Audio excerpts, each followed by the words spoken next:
अस्सलाम वालेकुम क्लास। आज हम बात करेंगे स्पोर्ट इन वर्टिब्रेट्स। तो वर्टिब्रेट्स में स्पोर्ट का सिस्टम है कुछ ऐसा है कि यहाँ पर स्पोर्ट और मूवमेंट के लिए मौजूद है एक प्रॉपर सिस्टम, जिसमें स्केलेटन और इसके साथ एसोसिएटेड मसल्स जो हैं वो स्पोर्ट और मूवमेंट का काम करते हैं। स्पोर्ट के लिए प्रॉपर स्केलेटन है और मूवमेंट के लिए मसल्स हैं जो कि स्केलेटन के साथ अटैच होते हैं, और ये दोनों इन दोनों के आर्टिकुलेशन जो है वो मूवमेंट में हेल्प करवाती हैं।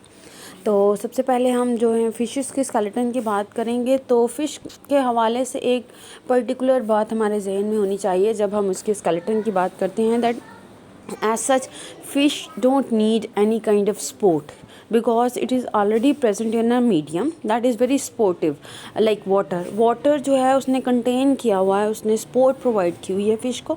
all the fishes need is to be buoyant, यानी उसे बस float करना है water में। उसे ये खतरा नहीं है जैसे कि terrestrial organism को ये खतरा है that gravity has collapsing effect। gravity जो है वो हर चीज़ को अपनी तरफ खींच रही है। तो अगर आप ज़मीन से उठकर चलना चाहते हो या ग्रेविटी के अगेंस्ट चलना चाहते हो तो you need a proper force और ये फोर्स जो है वो आपका एक बोनी स्केलेटन ही प्रोवाइड कर सकता है।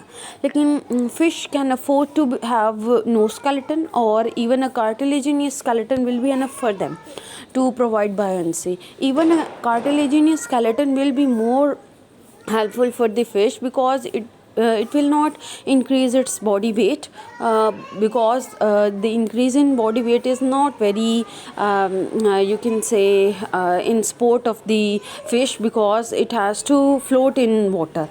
It has to be buoyant. So the more lighter the fish, the more easy for the fish is to swim.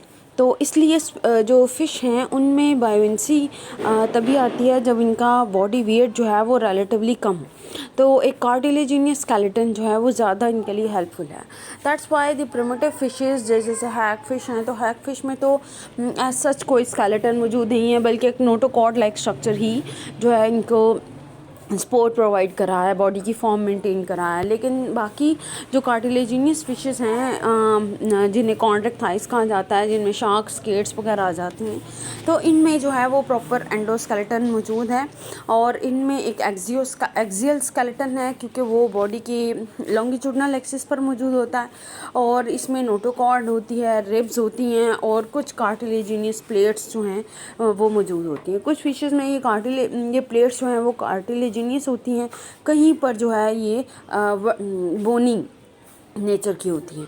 तो स्केलेटन ऑफ फिश में जो है वो आप ये देख सकते हैं कि ये बॉडी के लॉन्गिट्यूडनल एक्सिस पर ये जो वाइट कलर की लाइन आपको नज़र आ रही है, ये लाइन जो है this is the longitudinal axis, और ये लॉन्गिट्यूडनल एक्सिस पर जो है ये इसका एक्सियल स्केलेटन है। एक्सियल स्केलेटन में जैसे आप देख सकते हैं कि यहाँ पर रिब्स हैं डॉर्सल साइड पर और वेंट्रल साइड पर, और ये सारा जो इसके अलावा जो प्लेट्स हैं जो वर्टिब्री हैं वो कार्टिलेजिनियस भी हो सकते हैं और बोनी नेचर के भी हो सकते हैं।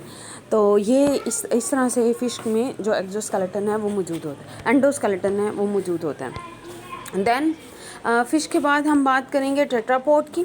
तो टेट्रापोड्स में जो है वो जैसे कि हम बात कर चुके हैं कि जितने भी टेट्रापोड्स हैं उनमें एक प्रॉपर स्केलेटन मौजूद होगा, because tetrapods mean 4 legged animals. इनमें रेप्टाइल्स इनमें एम्फीबियंस, रेप्टाइल्स, एवीज और मैमल्स ज़्यादा आते हैं। तो ये सब के सब जो हैं ये इनमें प्रॉपर बोनी स्केलेटन होता है। कार्टिलेज स्केलेटन का कोई पार्ट बना सकता है, लेकिन प्रॉपर बोनी स्केलेटन होता है क्योंकि इन्होंने लैंड पर मूव करना है, ग्रेविटी के अगेंस्ट मूव करना है। तो जो स्केलेटन है टेट्रापोड्स में उनमें ये 2 तरह के स्केलेटन हैं, यानी एक तो है एक्सियल स्केलेटन। एक्सियल स्केलेटन में आ जाती है स्कल, वर्टिब्रल कॉलम और इसके साथ एसोसिएटेड रिब्स जो हैं, लाइक ये आप देख सकते हैं ये स्कल है, ये ये वर्टिब्रल कॉलम है और इसके साथ ये रिब्स जो हैं ये सारे का सारा जो है वो एक्सियल स्केलेटन कहलाता है। उसके बाद आ जाते हैं अपेंडिकुलर स्केलेटन, और ये बॉडी के अपेंडिक्स बनाते हैं। जैसे कि यहाँ पर है ये पैल्विक गिर्डल और पेल्विक गर्डल के साथ एसोसिएटेड ये लेग का सारा पोर्शन। इसी तरह से पेक्टोरल गर्डल और इसके साथ एसोसिएटेड लिम्ब का सारा पोर्शन। ये वाला जो पोर्शन होता है ये इनका पेंडिकुलर स्केलेटन जो है वो कहलाता है। तो ये इसका एक जो बहुत एवोल्यूशन में एक बहुत इम्पॉर्टेंट चीज़ हुई है वर्टिब्रेट पॉइंट ऑफ व्यू से, जिसने इनको बहुत हेल्प किया है टेट्रापोड्स को to survive on land, to move on land. वो क्या है, इंटरवर्टिब्रल डिस्क। जैसे कि आपने पढ़ा होगा कि वर्टिब्रल कॉलम जो है वो इस तरह से डिस्क पर मुश्तमिल होता है, लाइक दिस। इस तरह से वर्टिब्रल कॉलम जो है वो छोटी छोटी वर्टिब्री पर मुश्तमिल होता है।